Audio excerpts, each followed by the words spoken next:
Sergau. Oh, pencinta Sergau. Iya, pencinta Sergau. 102,8 Sergau FM, pencinta Sergau sudah masuk di sesi live Instagram segmen Zona Atensi. Saat ini hari Selasa 20 September, sudah jam 9.15 ya. Kita melalui siaran bukan hanya di radio tapi juga bisa didengarkan ataupun disaksikan ya melalui live Instagram. Kita sudah live di Instagram Sergau FM. Jadi teman-teman bisa juga nonton dan follow ya Instagram Sergau FM. Nah, seperti disampaikan tadi, kita masuk di segmen Zona Atensi. Kita punya tema penyelenggaraan angkutan umum dalam wilayah Provinsi Banten. Nah, ini sudah kedatangan tamu dari Dinas Perhubungan Provinsi Banten. Kita coba sapa satu persatu narasumber kita. Yang pertama ada Bapak Halil Rahman SE, Kasih Sarana Perhubungan Darat dan Operasional Angkutan pada Dinas Perhubungan Provinsi Banten. Assalamualaikum, selamat pagi Pak Kasih. Selamat pagi. Selamat pagi, apa Selamat kabar? pagi semuanya. Sehat ya Pak? Ya, sehat. Alhamdulillah. Ini sebentar nih, ini mic-nya sudah. Oke. Kemudian juga ini sudah hadir didampingi juga dari analis perizinan ya UPTD Sarana Perhubungan Dinas Perhubungan Provinsi Banten, ada Bapak Abdullah Azaki dan juga Pak Aziz. Assalamualaikum, selamat pagi Pak Zaki dan Pak Aziz. Sehat ya Pak? Alhamdulillah. Lagi sibuk apa nih Pak Kasih dan teman-teman di Dinas Perhubungan minggu ini? Sedang menyelesaikan ini aja sisa akhir tahun. Wah, sudah akhir tahun ya, 3 bulan terakhir. Oke, Teh Nadia boleh cek mikrofonnya Pak Kasih ini nyala nggak nih? Enggak. Kayaknya belum masuk. Oh, agak lebih deket Pak. Oh gitu. Ya, bisa. Nah, gitu. Oke. Kita akan ngobrol-ngobrol nih Pak terkait dengan tema ini, mungkin sebagai salah satu bentuk sosialisasi juga ya Pak Kasih ya. Iya betul. Nah, ini terkait dengan tema penyelenggaraan angkutan. Nah, tadi disampaikan juga bahwa ini bentuk sosialisasi gimana ada pedoman teknisnya begitu ya, untuk penyelenggaraan angkutan moda jalan berbasis OSS. Nah, ini boleh dijelaskan dulu nih Pak. Ya. Apa sih OSS-nya, kemudian juga pedoman teknisnya begitu, dan targetnya siapa? Ya, sebelumnya selamat pagi bagi pendengar pecinta Sergau FM. Ini maksudnya adalah bahwa di provinsi itu ada angkutan AKDP, yaitu angkutan yang melintasi kabupaten kota, semisal dari Serang ke Cilegon. Ya. Nah, itu kewenangannya itu adalah kewenangan provinsi. Jadi izinnya itu hak yang mengeluarkan itu provinsi. Di sini kami akan mencoba menjelaskan bahwa perizinan saat ini bisa dilakukan secara online, yaitu melalui OSS.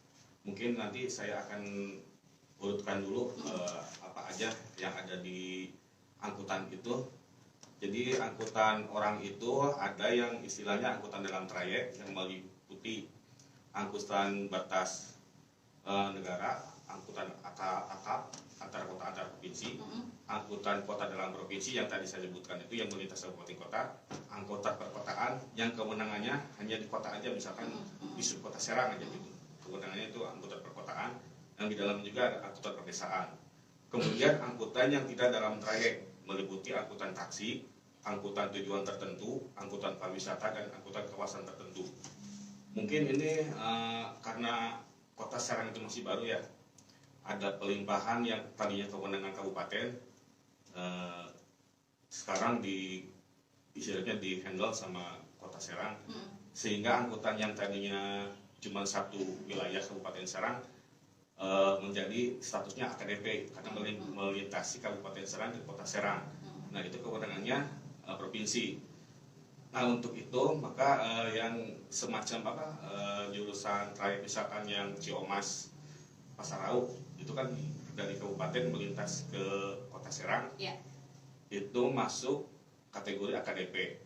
Nah, untuk pelimpahan tersebut otomatis datanya itu masuk ke provinsi, sehingga si pengusaha transporter wajib melakukan perizinannya di provinsi, karena saat ini perizinan tersebut bisa dilakukan secara online, secara mandiri, dengan adanya amanat Undang-Undang Nomor 11 Tahun 2020 tentang Cipta Kerja yang mengatur di dalamnya salah satunya itu tentang perhubungan, di mana dalam OSS tersebut nanti akan dimasukkan kategori usaha apa gitu, Bapak Ibu yang punya transporter tersebut, menengah, kecil atau besar, sehingga nanti dalam pelaksanaannya Bapak Ibu akan mendapatkan legalitas dari pemerintah provinsi tentang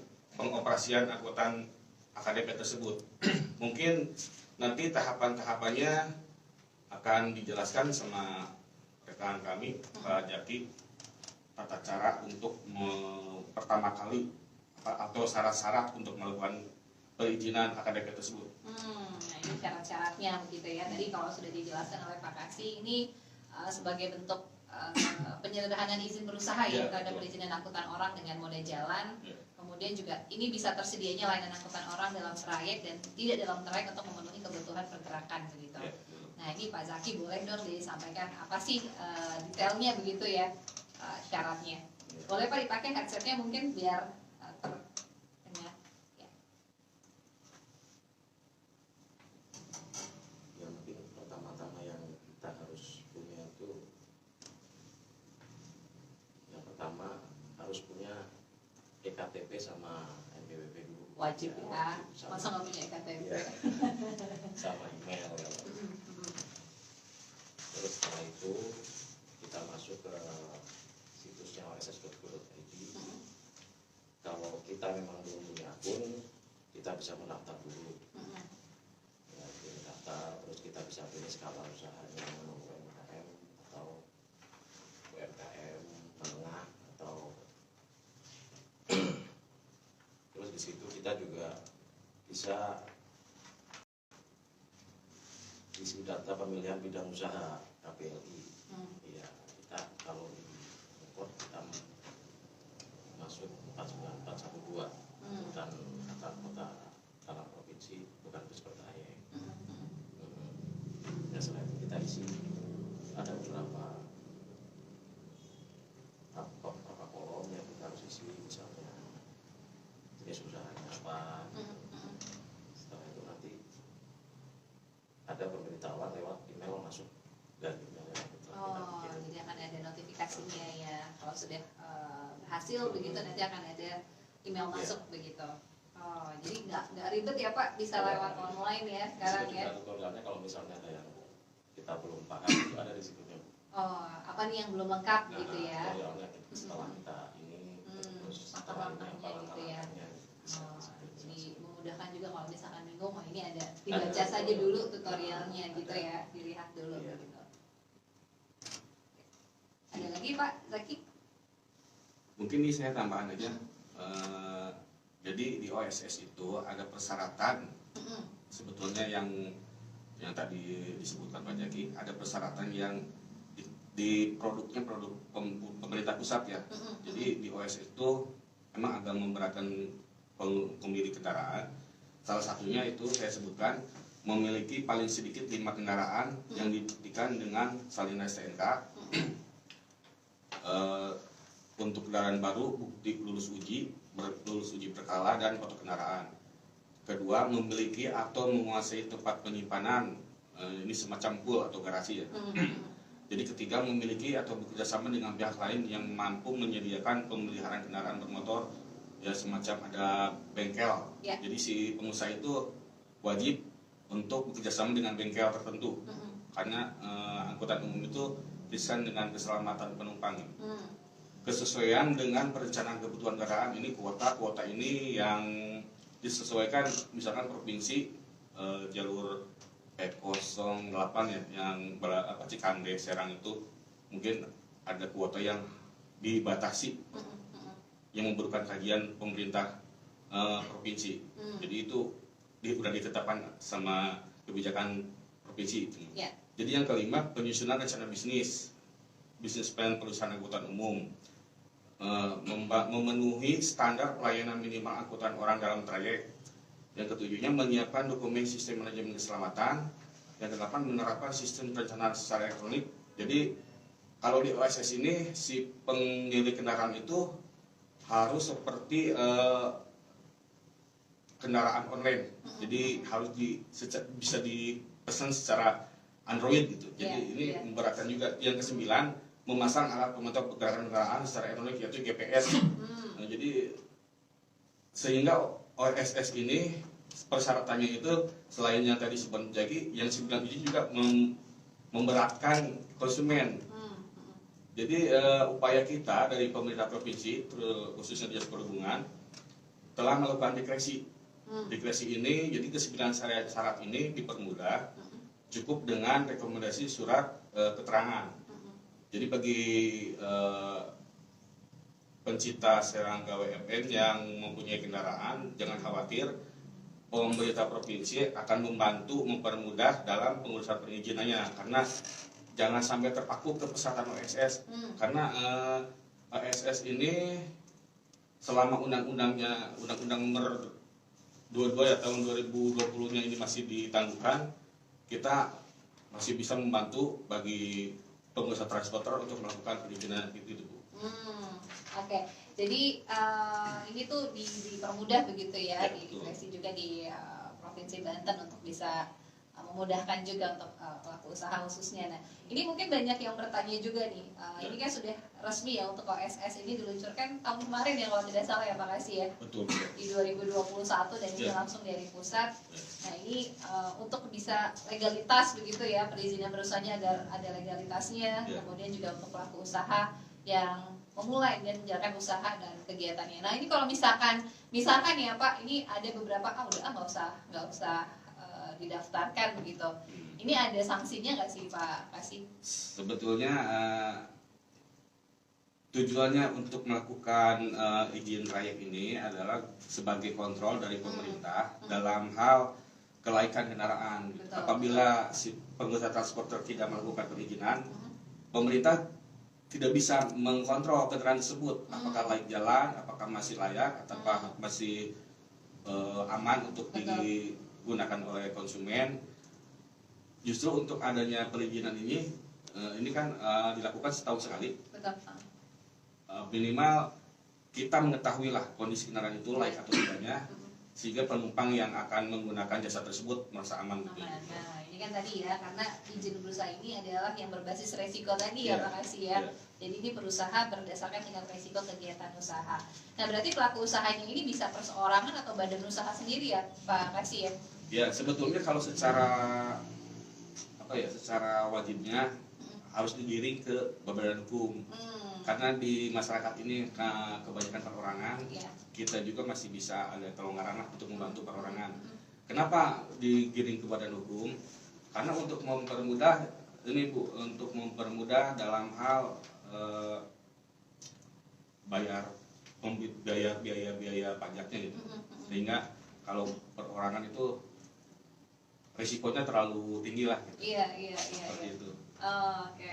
Baik, ini tadi sudah disampaikan ya. Jadi sebaiknya didaftarkan ya, memang memiliki izin resmi. Tadi sudah disampaikan Pak Zaki, persyaratan yang dibutuhkan itu sebetulnya simpel, memiliki NIK, IKTP, kemudian kalau perlu ada paspor begitu ya Pak ya, atau ini untuk yang WNA. Namun kalau untuk yang WNI cukup dengan NIK dan IKTP dan juga nomor pengesahan legalitas untuk badan usaha.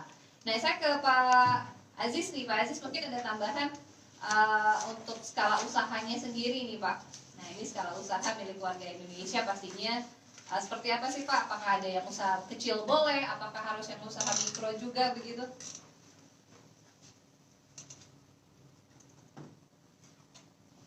Skala usaha mikro kecil ya. Itu bisa bervariasi begitu ya Pak ya? Bisa bervariasi. Jadi gini, untuk usaha mikro, karena untuk membedakan dalam hal kemampuan, kalau di perusahaan itu ada laporan keuangan ya, kemampuan berusaha tersebut. Semacam nelayan nih, nelayan itu kan menangkap ikan di laut dengan modal, taruhlah si perahunya harga 300 juta, itu kan kategori usaha kecil. Cuma risikonya risiko besar, karena kan di laut. Bisa istilahnya keselamatan dan segala macam.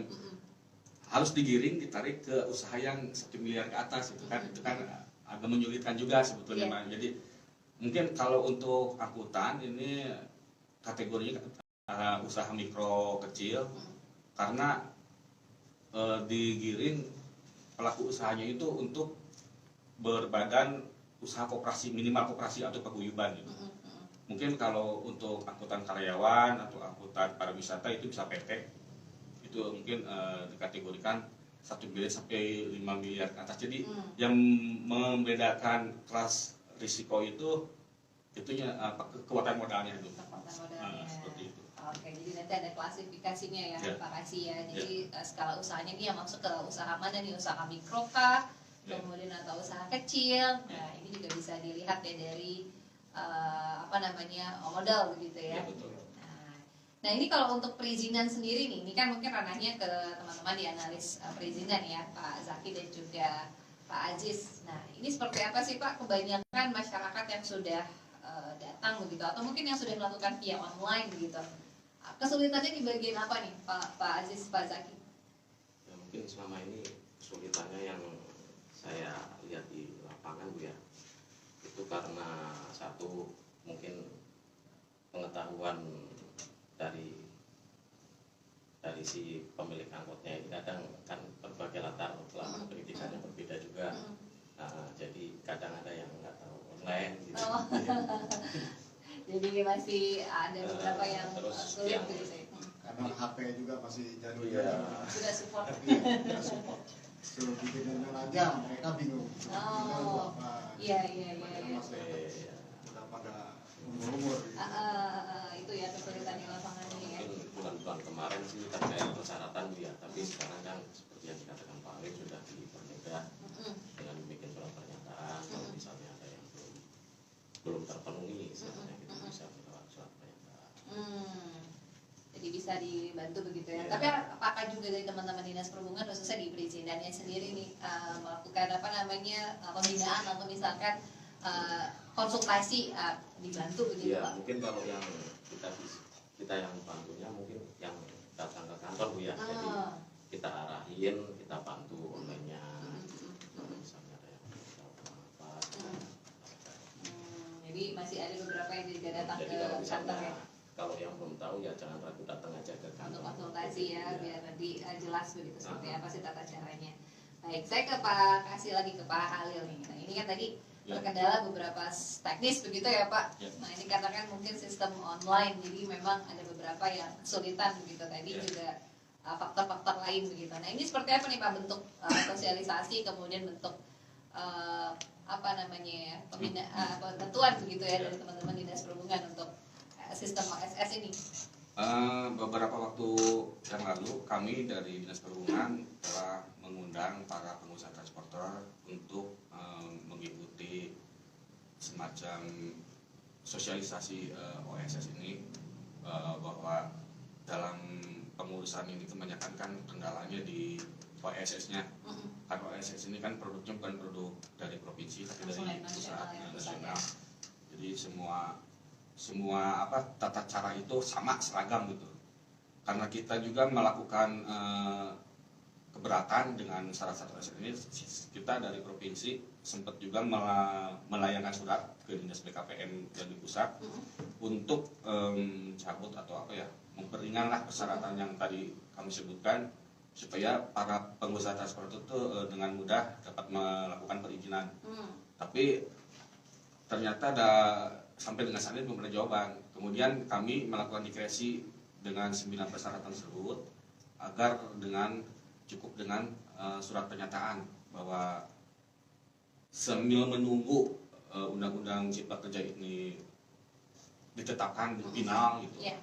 Kita melakukan dulu dikresi dengan yang mungkin bagi pengusaha yang berbadan hukum silakan untuk melakukan persyaratan, begitupun yang perorangan kita juga layani, sehingga kepuasan masyarakat terhadap keselamatan kendaraan angkutan umum yang akan dipergunakan terjamin, gitu aja sih. Betul. Ini ada masa ini nggak sih Pak tenggat waktu untuk pendaftarannya sendiri nih? Ini sampai kapan begitu? Kalau untuk ini kan ada peraturan baru dari pusat, dari Kementerian Perhubungan, bahwa untuk yang per 5 tahun kalau di mobil itu STNK kaleng kendaraannya. Iya. Di perhubungan itu untuk pengurusan angkutan AKDP mungkin itu semua dari kabupaten kota atau provinsi lain juga sama, cukup 1 kali. Oh. Nah, jadi yang 5 tahunnya itu dihapus cukup 1 kali aja. 1 kali. Nanti yang per 1 tahun sekalinya, istilahnya kartu pengawasannya dapat dilakukan 1 tahun sekali. Nah, mungkin untuk retribusi yang kami tarik untuk perizinan tersebut hanya cukup, mungkin untuk yang 5 tahunnya 1 kali itu 200.000 ya paling ya. Untuk yang per 1 tahun sekalinya kartu pengawasan itu 65.000 seperti itu. Itu juga bayarnya bukan kita yang menerima cash, tapi harus transfer, ya? harus bank. Kita hanya menerima struk aja. Oh. Struk dari bukti bahwa sudah bayar nih. gitu. Oh, jadi semuanya langsung di kas negara Ya. gitu ya. Jadi sistemnya via online atau Ya, via betul. transfer gitu ya. Seperti itu. Jadi kalau sudah ada bukti pembayarannya baru nanti ditunjukkan ke petugas dinas perhubungan ya. Ya. Nah, jadi itu yang 5 tahunannya Cuma cukup 1 kali. 1 kali aja ya. Berarti yang sisanya itu untuk Ya, yang 1 tahun sekali. 1 tahun sekali. Nah, Seperti ini itu. ya. Kartu Dan pengawasan. ini sudah mulai berlaku ya Pak Halil ya. Ya udah berlaku. Sudah berlaku. Tahun ini per tahun 2022 ini. 2022. Nah, sejauh ini pelaku usaha terutama di pengelola transportasi begitu ya, Ya. sudah dengan adanya sistem ini apakah sudah mulai banyak Pak yang mungkin data dari dinas perhubungan sendiri begitu yang sudah berizin begitu sudah melakukan dengan sistem OSS ini Pak? Alhamdulillah secara bertahap mungkin ya, Kak, ya. Ya. Jadi tidak serentak sih, cuman Karena memang masih ya. baru begitu ya Pak, Ya. baru tahun kemarin juga ya. Terus kami juga masih berupaya untuk sosialisasi kepada masyarakat bahwa untuk perizinan OSS ini tidak sesusah yang lalu-lalu gitu. Mungkin masih bisa ada kebijakan dari provinsi untuk membantu masyarakat dalam hal pengurusan perizinan izin raya tersebut. Nah ini untuk kepengurusan sistem perizinannya sendiri berbayar atau gimana sih Pak? Kalau untuk versi OSS kan itu larinya ke PTSP ya, Dinas Penanaman Modal, yang perizinan ya. itu. Iya. Jadi kita Dinas Perhubungan hanya mengeluarkan rekomendasi, misalkan ada konsumen datang ke PTSP akan melakukan izin trayek atau daftar ulang, nanti kita cek si yang pemohon ini. Dinas PTSP itu melayangkan surat, kalau secara bahasanya kita cek dulu lah. Setelah kita cek ada di database, kita layangkan surat juga ke PTSP bahwa ini boleh dilanjutkan kembali. Maksudnya rekomendasinya ya. Mengeluarkan rekomendasi bahwa kendaraan tersebut terdaftar seperti itu. Baik, berarti ini cakupannya baik di kabupaten kota maupun juga di mana nih Pak untuk di Provinsi Banten sendiri tadi? Kalau untuk secara tata cara mungkin sama ya. Kalau di provinsi caranya seperti itu. Oh, oke. Tapi untuk secara istilahnya apa? Tahapan PTSP itu mungkin sama. Cuman kalau di provinsi mungkin ada kebijakannya kemarin karena kebijakan yang 9 syarat itu cukup dengan 1 surat pernyataan itu baru ada di provinsi aja. Kabupaten kota belum. Oke, kabupaten kota belum. Nah, berarti kalau saya kembali ke awal nih ke kewenangannya Provinsi Banten, berarti ini untuk pelaku usaha yang domisilinya di mana, kemudian harus datang ke mana nih Pak? Kewenangan-kewenangannya mungkin banyak ya. Waduh, ini saya harus ke di subkota kabupaten atau langsung ke provinsi? Yang jelas ini status kendaraannya AKDP. AKDP. AKDP, terus yang melayani antar wilayah kabupaten kota. Dimanapun selama itu di wilayah Provinsi Banten, mau yang di Tangerang Raya, mau yang di Serang, mau di Lebak, yang di Cilegon, tetap yang itu kewenangannya provinsi. Jadi mereka wajib datang ke provinsi dinas mungkin perhubungan. Karyawan juga, Pak. ya untuk angkutan karyawan. Oh, termasuk juga ya bisnis angkutan karyawan begitu ya. Karena kan angkutan karyawan juga kan melintasi, misalkan Betul. pabriknya di Cilegon, Iya. tapi si Antar jemputnya ke Serang, Iya. itu kan melintasi ke kabupaten kota. Nah itu kategorinya angkutan karyawan itu AKDP. Oke, berarti bukan yang komersial saja begitu ya Ya. Pak Kasih ya, tapi juga itu tadi ya mungkin transportasi online juga termasuk nggak nih Pak? Kalau online ini kita sedang Regulasinya belum ada tuh. belum ada, cuman udah ada masuk, sedang digodok ya maksudnya. Sebutannya angkutan sewa khusus. Oh. Jadi online-nya bukan ojek, Iya, yang mobil itu. Mobil kan, iya, Jadi iya. angkutan sewa khusus ini saat ini regulasinya belum keluar, sedang dikaji sama Biro Hukum. Langsung di pusat mungkin Iya. ya Pak ya, karena kalau taksi kan memang sudah jelas ya ada ininya begitu badan usaha. Tapi kalau untuk online kan penyedianya saja baru ada, tapi kan untuk pengemudinya kan masing-masing begitu. Ini sedang masih digodok begitu ya. Oke. Nah, ini tadi manfaatnya setelah ada rekomendasi dari PTSP, kemudian juga sudah berizin, selain tadi untuk demi keselamatan resiko begitu. Apalagi sih Pak manfaat kalau memang sudah berbasis OSS begitu ya untuk pelaku usaha transportasi, manfaat lainnya nih Pak dengan adanya sistem ini? Sebetulnya mah memudahkan birokrasi ya, awalnya sih tujuannya. Cuman kan dengan adanya OSS ini di dalamnya itu ada persyaratan-persyaratan yang agak memberatkan.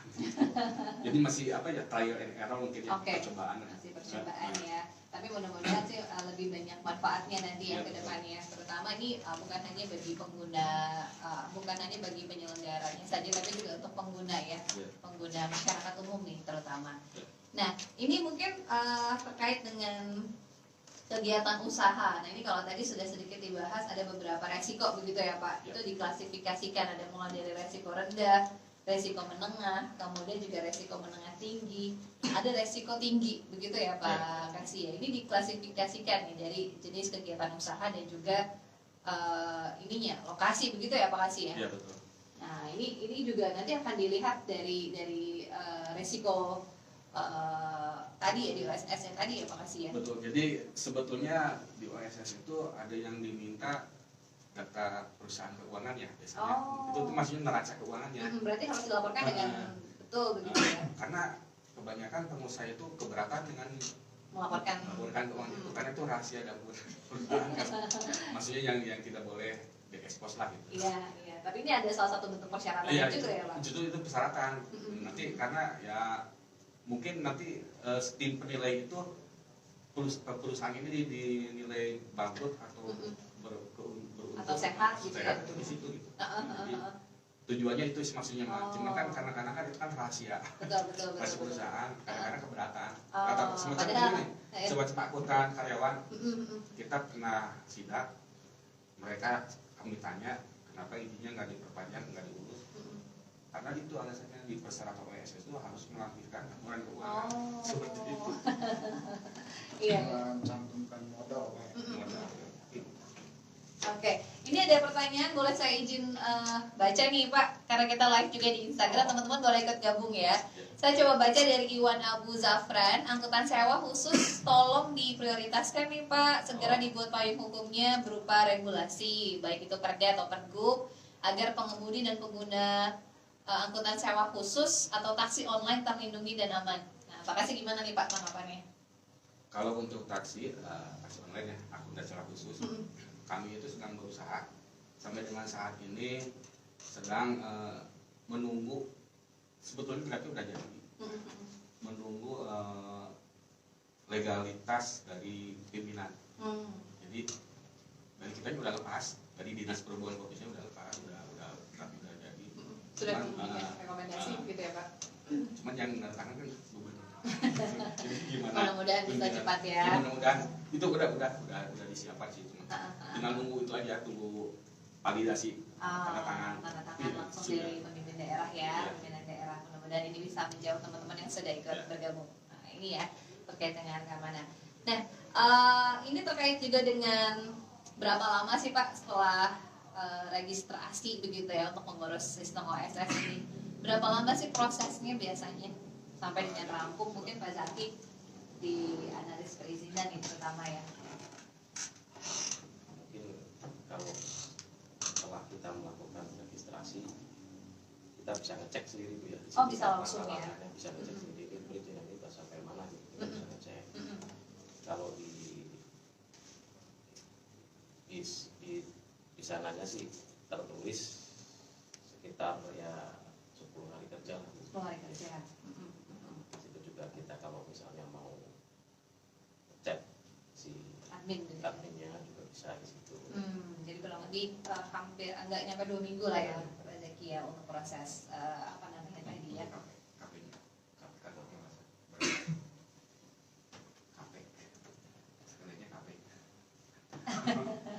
Oh ini saya tambahkan bahwa untuk proses itu kan yang proses di PTSP itu OSS.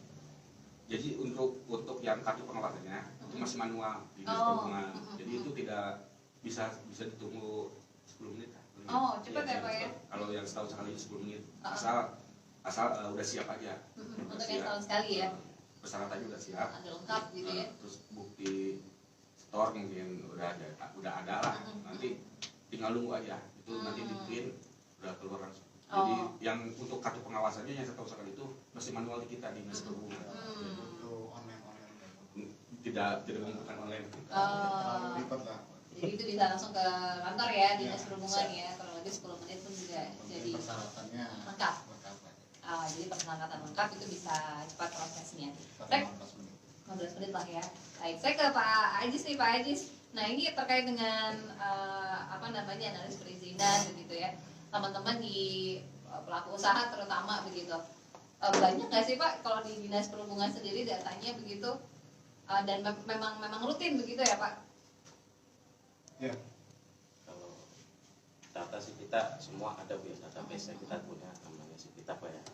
Kita ada di situ. Jadi kalau misalnya ada orang yang mau ngurus ke kita perizinan, pertama langkahnya kita harus cek dulu Bu, situ legalitasnya atau masuk ada nggak di database. Apa yang mungkin perpanjangan Enggak, begitu, itu nomornya. nomor polisinya, sistem. database-nya ada apa tidak gitu Iya. ya? Kalau misalnya Bisa dicek secara online. bisa dicek juga secara online.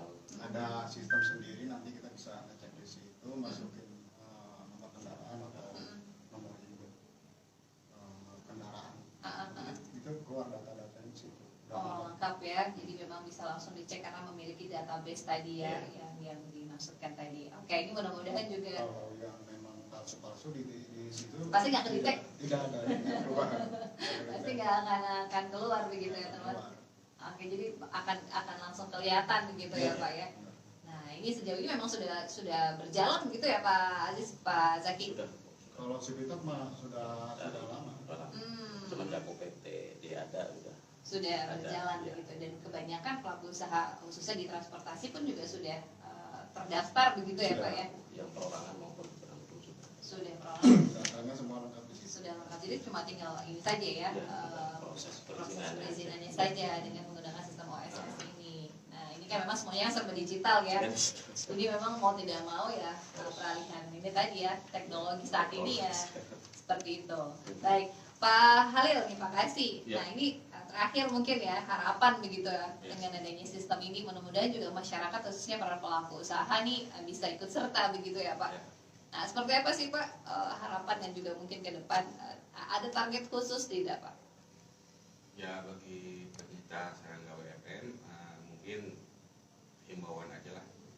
Ini bagi pemilik kendaraan AKDP, khususnya pelimpahan dari Kabupaten Serang ya, Kota Serang yang statusnya berubah menjadi AKDP, karena di Serang itu banyak yang belum melakukan daftar ulang kembali lah ke provinsi, Iya, agar segera melakukan daftar ulang, karena ini salah satu kewajiban para pemegang kendaraan ya, yang salah satunya itu melaporkan apabila terjadi perubahan pemilikan izin, dan terus apabila terjadi perubahan domisili perusahaan agar segera mendaftarkan ulang ke Dinas Perhubungan Provinsi.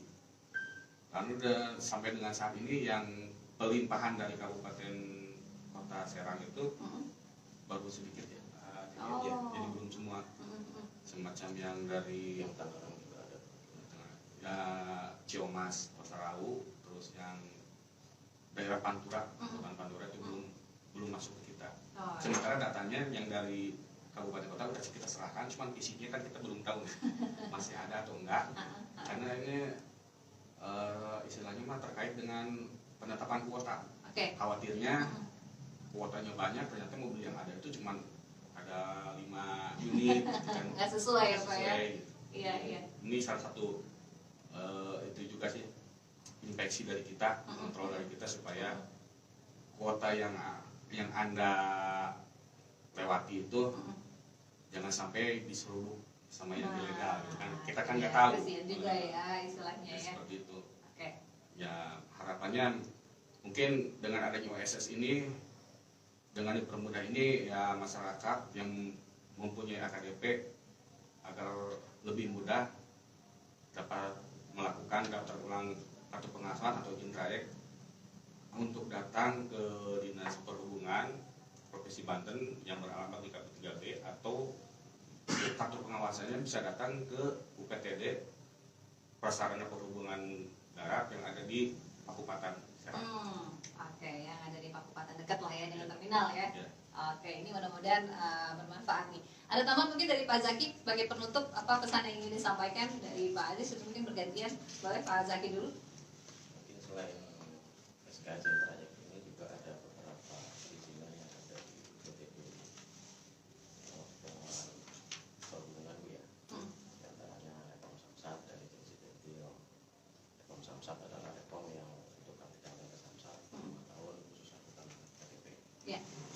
Kalau izin sidentil adalah izin yang diberikan untuk mengoperasikan kendaraan angkutan umum menyimpang dari izin trayek atau izin operasi yang telah diberikan pemberi izin. Jadi misalnya kalau anggap kita mau dicatat kemana di luar kita sendiri, kita harus pakai izin sidentil. Yang juga harus dilengkapi yang untuk Ya. izinnya ya, izin trayek terutama. Misalkan untuk mudik. Nah, Jadi harus ada rekomendasi dari Dinas Perhubungan Iya, bahwa iya. mobil angkot tersebut akan melintasi misalkan Jawa Barat, iya, DKI. iya. Kalau ini melintas provinsi aja. Pokoknya yang sifatnya insidental ya, Pak Aziz ya, Pak Zaki ya. Tambahan mungkin terakhir dari Pak Aziz, apa yang ingin disampaikan nih Pak sebagai penutup? Mungkin yang belum mengurus surat-surat jangan ragu lah, jangan takut, itu datang aja ke kantor. Kalau memang ada pertanyaan ditanyakan aja secara langsung ke kita, kita pasti bisa bantu. Di mana kesulitannya Iya. bisa dibantu, jadi biar cepat tertangani, terurus begitu ya. Jadi jangan ditunda-tunda ya Pak Aziz ya, jangan terlalu lama begitu di. Banyak kan mikirnya Lama. sulit gitu Ah, kan. susah nih, susah. Ya, nggak mau nanya, nggak mau Nah, gimana. lalu bertanya sesat pengisian. Baik, Ke kantor aja. langsung datang ke kantor untuk konsultasi, masih dilayani loh teman-teman Dinas Perhubungan ya, Pak Aziz, Pak Zaki dan juga Pak Halil dikasih ya sudah mampir ke Seranggawa FM. Mudah-mudahan ini bermanfaat. Ini juga masih terus sosialisasi begitu ya Pak Halil ya, Ya, masih terus sosialisasi dengan sistem baru ini, sistem OSS, dan mudah-mudahan juga bisa diterima ya, kemudian juga bisa diikuti, dan juga kalaupun ada kesulitan nanti dibantu dari teman-teman Dinas Perhubungan. Terima kasih sudah ikut bergabung di siaran pagi. Kita nggak bisa sebut satu persatu. Terima kasih tadi yang sudah ikut nanya di sesi live Instagram. Nanti kita akan save live Instagram kita. Nanti kita tag ke Dinas Perhubungan Provinsi Banten juga. Ini sebagai bentuk sosialisasi juga di siaran pagi kita kali ini. Sekali lagi terima kasih banyak sudah mampir. Tokoh Bapak, Ya, ada Pak Halil Rahman, Kasih Sarana Perhubungan Darat dan Operasional Angkutan Dinas Perhubungan Provinsi Banten. Ada Pak Abdullah Azaki dan juga Pak Aziz ya, dari Analis Perizinan Dinas Perhubungan Provinsi Banten. Hatur nuhun Pak, sehat-sehat selalu, kelancaran dalam segala tiap aktivitas. Dan pecinta serial kita sudah masuk di jam 10, itu artinya kita juga sudah harus pamit dari siaran pagi hari ini. Terima kasih banyak atas kebersamaan.